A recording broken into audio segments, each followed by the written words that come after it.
Everybody, it's Jim here, and today we're going to be doing a few firsts here. We're going to be going over this Friedman Smallbox pedal that a viewer, Joe, sent in for me to check out because he didn't really vibe with it. He said, let me know what kind of sounds you can get and what you think about it. So I had 20 minutes earlier in the day because I like to do these things through the amp. I used this 77 Exrubato, which is a 335 style guitar with Lindy Frail and Pure PAFs, and the Fender Custom Shop Jaguar. Dialed in a few things, and with a distortion pedal, I don't need to drag this out. We're not going to go through every single sound. I'm just going to point out a few of them and tell you what I like about it after the playthrough, which is right now.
Now for today's demo, I was actually totally okay with only having 20 minutes to play and record with it. And that's because, first of all, I'm going to know right away if the tones are something that's right up my alley because the rest of my rig is really good.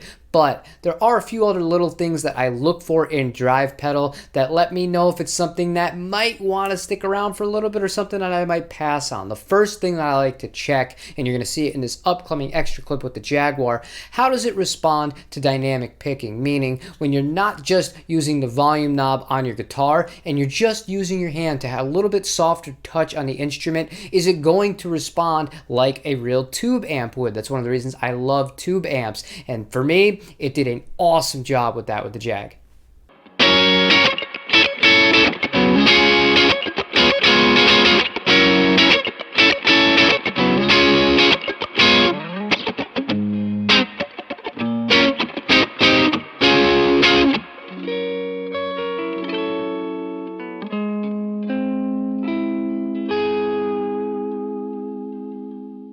Now that to me shows that this is a pretty darn good pedal in that right.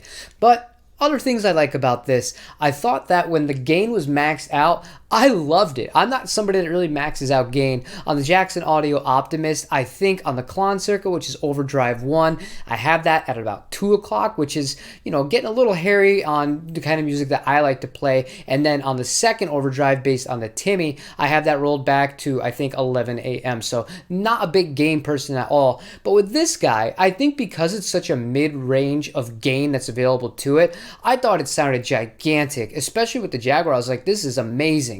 But that being said, when I switched it from the Jaguar to the 77 Exrubato, who has the Lindy Fralin pickups in it, I found myself saying, it's a little bit dirty, a little bit muddy here. Turn the presence knob up to 3 p.m., sorted it right out. Become a much clearer and much more appealing sound to my ears.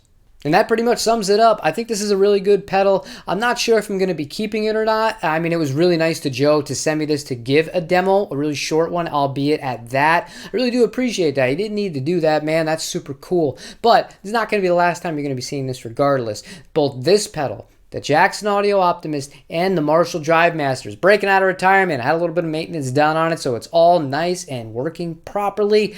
I'm going to be testing through some digital rigs here to seeing if it can kind of give me that natural feel that I don't feel like a lot of the plugins or some of these digital rigs do really well. I feel like they do high gain really well, but for kind of vintage gain like pedals like this and the Optimist do, I don't feel like the digital stuff does as great of a job. We're going to be demoing it through some of the Neural DSP plugins. We're also going to be doing it through the Drive Master and the DI section out into Pro Tools. So it's not the last time you're going to be seeing this, but yeah, I had a lot of fun with this. If you found this helpful, leave a like on the video, comment, let me know what you thought about the tones that came out of this or anything else you might want to see this through, maybe through the Music Man or even the Black Star. But I hope to see you tomorrow at 12 p.m. Eastern Standard Time for the Thursday live stream that we do every single week. We can catch up more about this or just shoot the shit on anything else you guys have on your minds. Until then, take it easy, everybody.